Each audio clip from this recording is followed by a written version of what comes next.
Imagine you are buying a car and the first important question is not, what price did you have in mind? It is, what monthly payment feels comfortable. That sounds helpful. A budget does matter, but a monthly payment is not the price of a car. It is the output.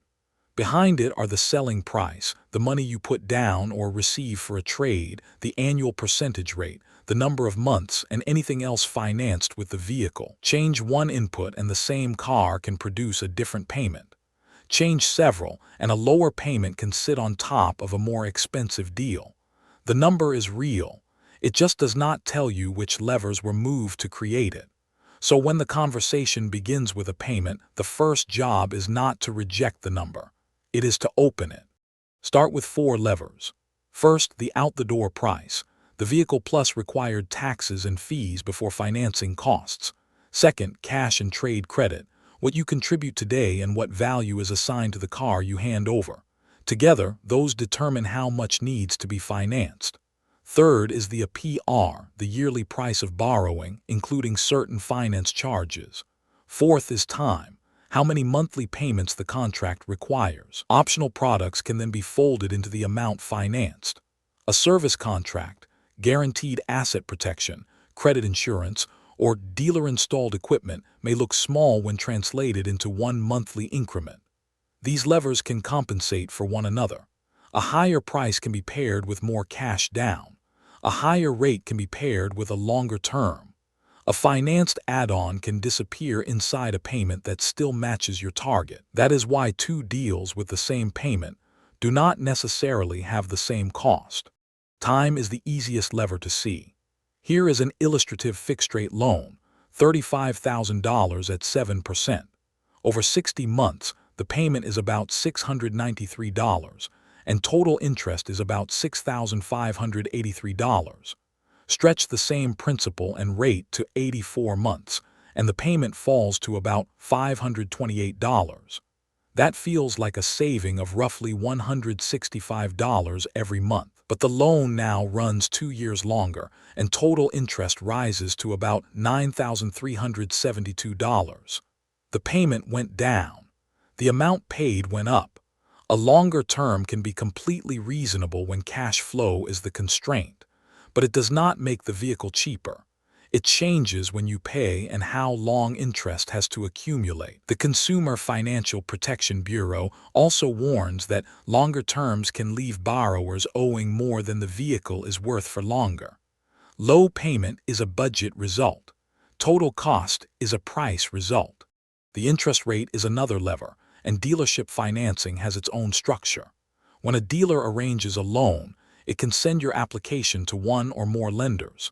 A lender may quote the dealer a rate it is willing to accept. This is often called the buy rate.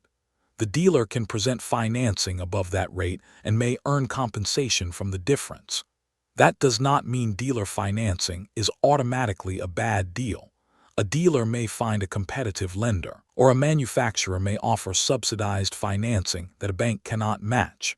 The important fact is that the offered rate is generally negotiable, and it may not be the lowest rate available to you. A pre-approval from a bank or credit union gives you a comparison before the car becomes emotionally yours. Then the conversation changes. Instead of asking whether the monthly payment fits, you can compare the APR loan term, amount financed, and total of payments against another written offer. Now look at the extras.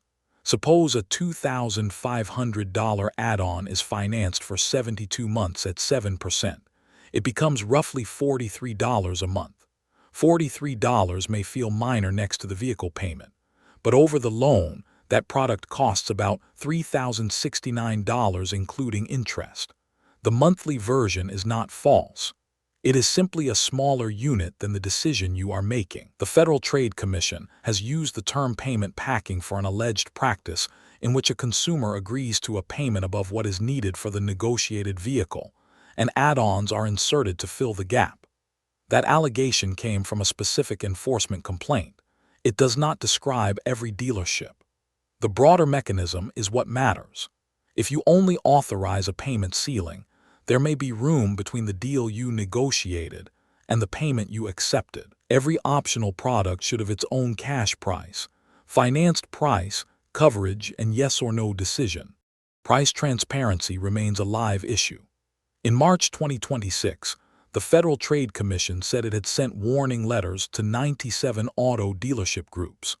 The agency told them that advertised prices must reflect the total price consumers are required to pay, including mandatory fees. It also highlighted practices such as conditioning an advertised price on dealer financing, requiring extra items that were not reflected in the price, or advertising discounts not available to everyone. A warning letter is not a finding that every recipient broke the law. It shows why a written number matters before financing begins. The advertised price, trade value, down payment, loan terms, and add-ons are separate decisions. When they are blended into one monthly figure, it becomes difficult to identify which part improved and which part became more expensive. A clean deal can be explained in layers. The written out-the-door price is the first layer. You can keep the process simple by changing the order. First, ask for the out-the-door price in writing before discussing financing or a trade. That lets you compare the same vehicle across sellers.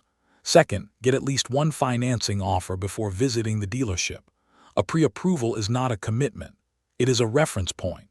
Third, negotiate the trade separately and confirm its actual credit, especially if an old loan still has a balance. Fourth, read 5 numbers before signing: vehicle price, amount financed, a PR term, and total of payments. Then price every optional add-on separately and remove anything you did not choose. Finally, make sure the financing is final before you drive away. A monthly budget still matters. You should know what payment you can safely carry, but use that number as your private limit, not as the only definition of the deal. The payment is one line. The contract is the whole receipt. Compare the price, the rate, and the time. Then decide what the car really costs.